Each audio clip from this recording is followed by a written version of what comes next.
Et on retrouve à Kiev notre correspondant Gulliver Krag. Bonjour à vous Gulliver, on en sait un peu plus sur ces explosions qui ont retenti ce matin à l'aube. Il s'agit de tirs de missiles russes selon le chef de la diplomatie. Oui, je pense que c'est la continuation de ce qu'ils ont commencé à faire hier, à savoir tirer avec des missiles de longue distance. Pour le moment, il semble que les cibles sont des cibles militaires. Pas uniquement, je me permets de vous interrompre, Gulliver, pas uniquement. On apprend à l'instant, en tout cas par la voix du président ukrainien, que les forces russes visent aussi des zones civiles. Donc ce n'est plus seulement des bases militaires qui sont visées. Non, ce n'est pas sûr. Le président ukrainien dit ça, mais peut-être qu'il vise des cibles militaires, mais il frappe des zones civiles par erreur. C'est comme ça que cela arrive. D'ailleurs, il y a un bâtiment résidentiel à Kiev qui a été touché. C'est là qu'il y a au moins 3 blessés, 8 blessés selon certaines informations. Mais il semble que c'est quand soit un missile, soit un avion, les informations sont contradictoires. Russe a été abattu par les Ukrainiens. On comprend bien qu'ils vont essayer d'abattre ces missiles et ces avions. Mais il est possible aussi que c'est pour cela que le missile n'a pas atteint son cible, si vous voulez. C'est plus compliqué que cela. On n'a pas l'impression, en tout cas pour le moment, qu'il y a une stratégie délibérée de cibler des cibles civiles en Ukraine ou du moins à Kiev pour le moment. Cela ne veut pas dire que ça ne va pas arriver dans les heures ou dans les jours qui viennent, mais pour le moment, on n'en est pas là. Et je viens d'entendre des tirs encore assez loin, je crois, mais je suppose que c'est encore des tirs de missiles. Quelles seraient les conséquences, on en parlait avec Gauthier Rybinski tout à l'heure, si les forces russes parvenaient à s'emparer de Kiev? Est-ce que ce scénario est envisagé ici en Ukraine où vous vous trouvez? Oui, c'est absolument le scénario qui est envisagé, c'est absolument ce que craignent tous les habitants de Kiev, la plupart des Ukrainiens.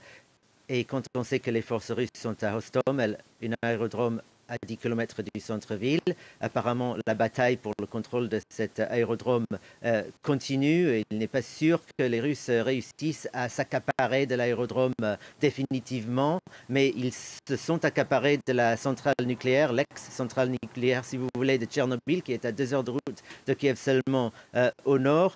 Et ils commencent à arriver par le nord-est aussi. Il y a cette bataille autour de la grande ville du nord-est Soumy. Apparemment, ils ont aussi avancé jusqu'à Konotop.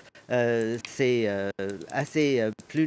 bien plus près de Kiev que Soumy, on peut le dire comme ça. Donc on a vraiment l'impression qu'ils avancent. Bien sûr, les autorités ukrainiennes insistent que l'armée ukrainienne remporte des victoires, résiste, repousse ces attaques, mais ils ont besoin de maintenir le moral des Ukrainiens.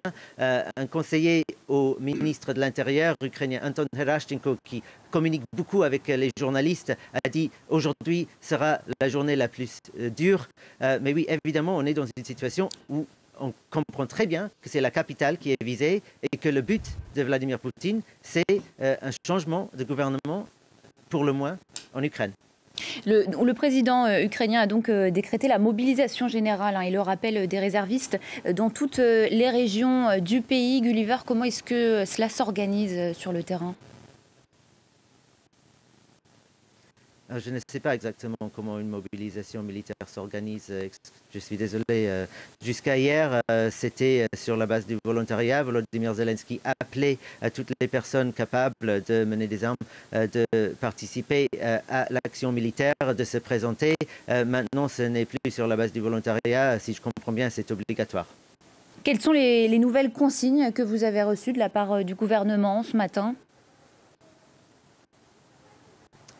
Il y a cette couvre-feu, je pense que c'est de 10 h du soir à 7 h du matin, qui concerne tout le monde, les journalistes aussi.